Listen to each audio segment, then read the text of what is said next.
கொள்கிறார். தேவனுடைய மனுஷன் சொன்ன பிரகாரம் இந்த ஜனங்களுக்கு, எதிரிகளுக்கு அங்க ஒரு பெரிய விருந்து பண்ணினான்னு நம்ம வாசித்தோம். பெரிய விருந்து பண்ணி அவர்கள் புசித்து குடித்து அவர்களை அனுப்பிவிட்டான். அவர்கள் தங்கள் ஆண்டவனிடத்துக்கு போய்விட்டார்கள். சீரியரின் தண்டுகள் இஸ்ரவேல் தேசத்தில் அப்புறம் வரவே இல்லை. கடைசியா நம்ம வாசித்து முடிச்சோம் பாருங்க. 23வது அதிகாரத்துல கடைசி வரி நம்ம வாசிக்கிறோம்.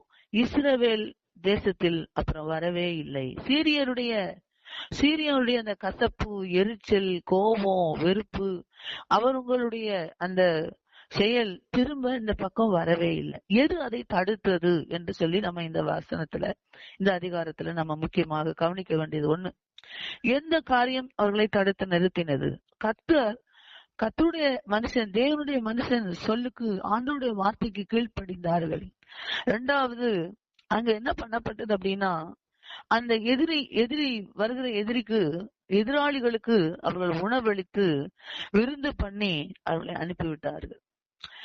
இந்த விருந்து நடந்த அந்த சமயம் அவருடைய இருதயம் எல்லாம் கரைந்து போனது.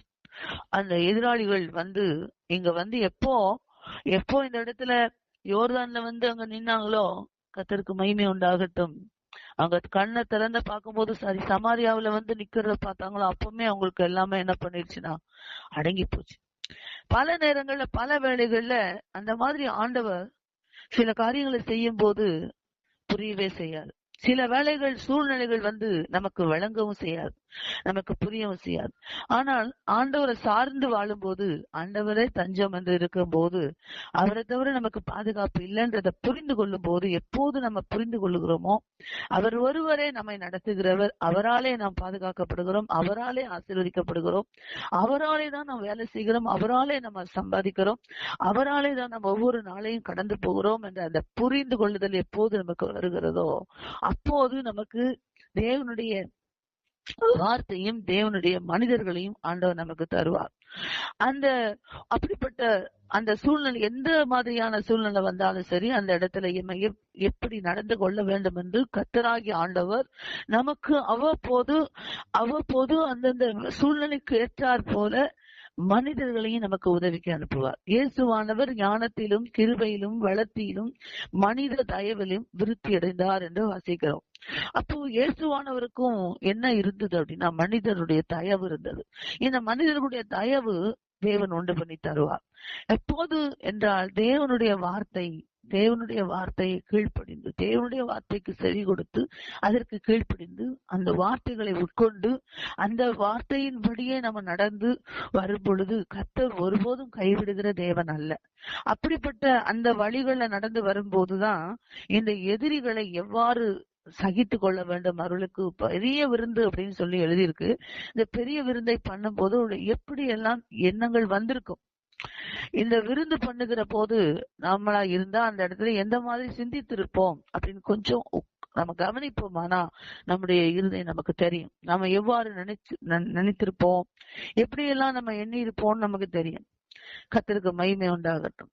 இந்த சூழ்நிலைகள்ல நாம அந்த இடத்துல இருந்திருப்போமானா, அந்த தேவனுடைய மனுஷன், நீங்க அவங்களுக்கு விருந்து பண்ணணும், அவங்களுக்கு எதிராக நீங்க கொஞ்சம் அவங்களுக்கு அப்பமும் தண்ணீரும் கொடுத்து அனுப்பணும், வைக்கணும் அப்படின்னு சொல்லும் போது, நாம் அந்த இடத்துல இருந்திருந்தோமானா, நம்ம ராஜாவா இருக்கிறோம், இஸ்ரவேல் ராஜாவா இருக்கிறாரு, இஸ்ரவேலுக்கு ராஜா அதிகாரியா இருக்கிறாரு.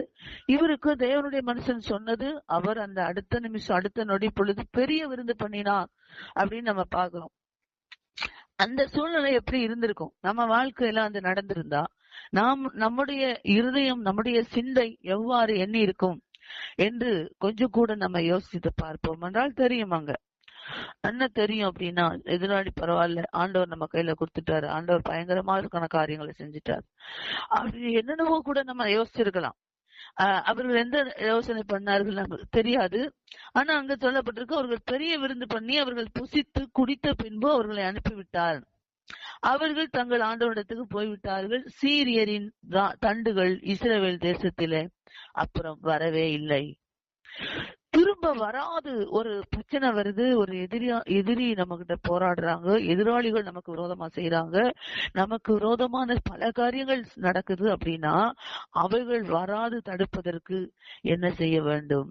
அவர்கள் திரும்ப இந்த பக்கம் வரவே கூடாது. அப்படின்னா அவர்களிடத்துல போராடி இருக்கணுமா, அவர்களிடத்துல சண்டை போட்டு இருக்கணுமா, இல்ல அதுக்கு ஏதாவது பண்ணி இருக்கணுமா? கர்த்தருக்கு மகிமை உண்டாகட்டும்.